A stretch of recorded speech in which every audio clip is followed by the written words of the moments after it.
La révolution tunisienne, elle est à mi-chemin actuellement.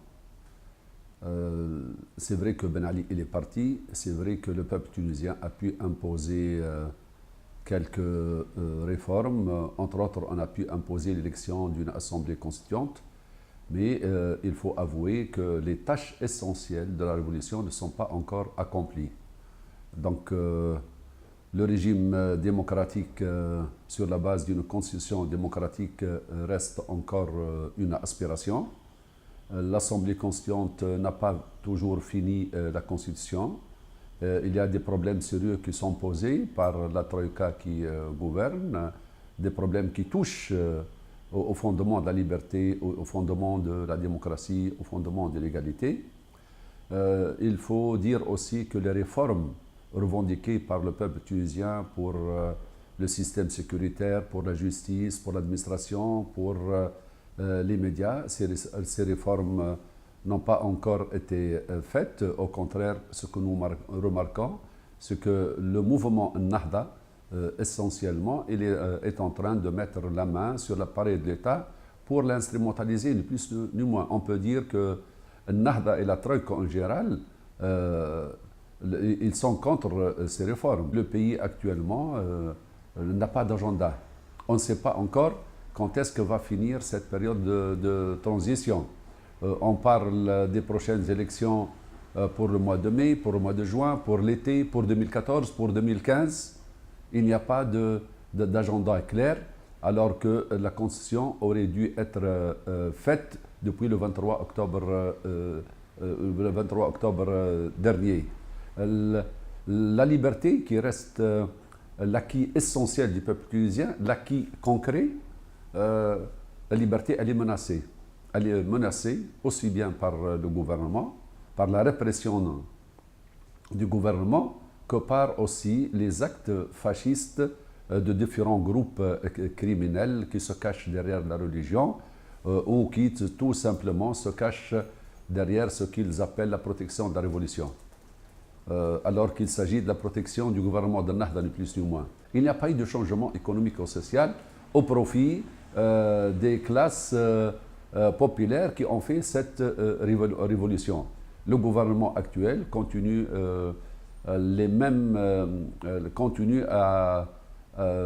continue dans les mêmes choix économiques et sociaux du régime de Ben Ali, un néolibéralisme anti-populaire, anti-national aussi. Le gouvernement continue à vendre les biens du peuple tunisien. Il continue la même politique d'augmentation des prix, d'augmentation des impôts.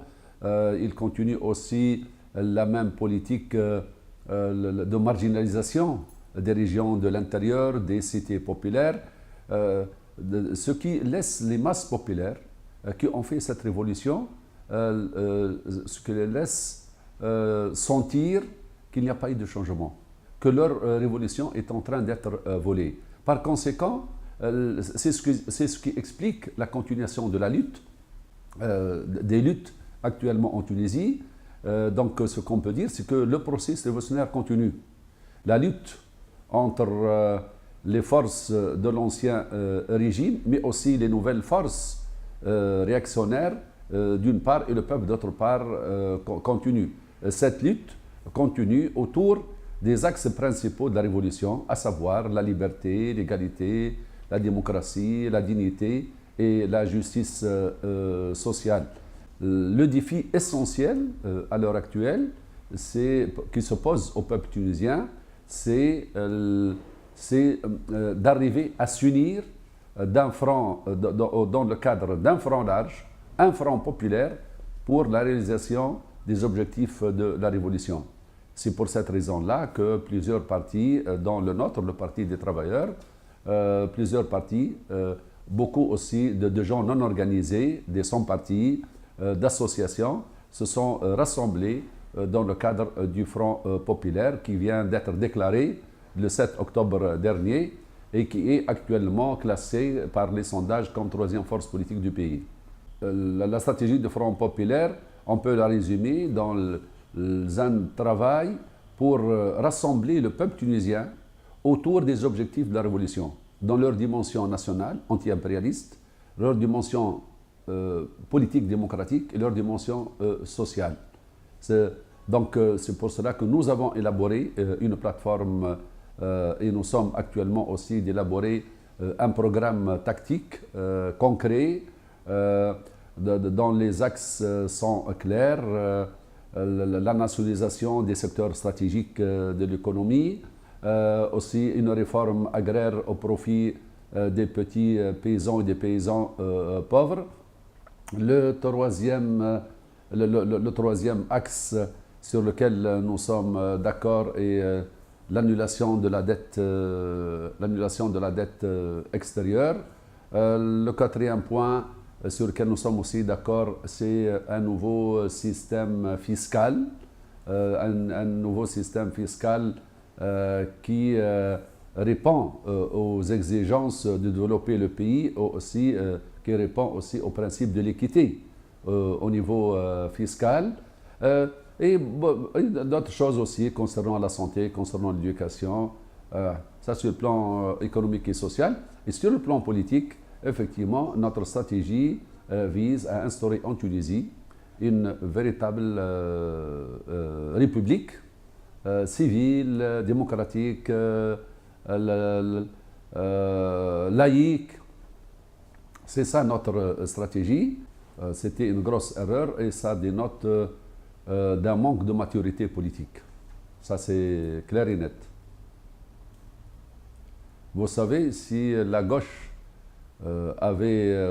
s'était présentée ensemble, on aurait pu avoir 32 sièges dans l'Assemblée constituante. Donc, on aurait pu être la deuxième force politique dans le pays. Nous considérons que la question du Front populaire ne se pose pas seulement en Tunisie. Elle se pose dans les pays arabes, elle se pose en Europe. Elle se pose en Amérique latine parce qu'à l'échelle mondiale, il y a une offensive du capital, il y a une offensive contre les acquis démocratiques des travailleurs et des peuples, contre leurs acquis sociaux et culturels. Donc, et cette offensive touche pratiquement la grande majorité des populations du monde entier.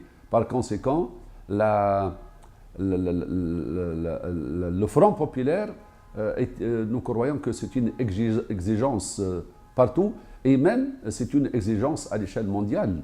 Les travailleurs et les peuples à l'échelle mondiale ont besoin de ce type de front pour faire face à cette offensive capitaliste et impérialiste.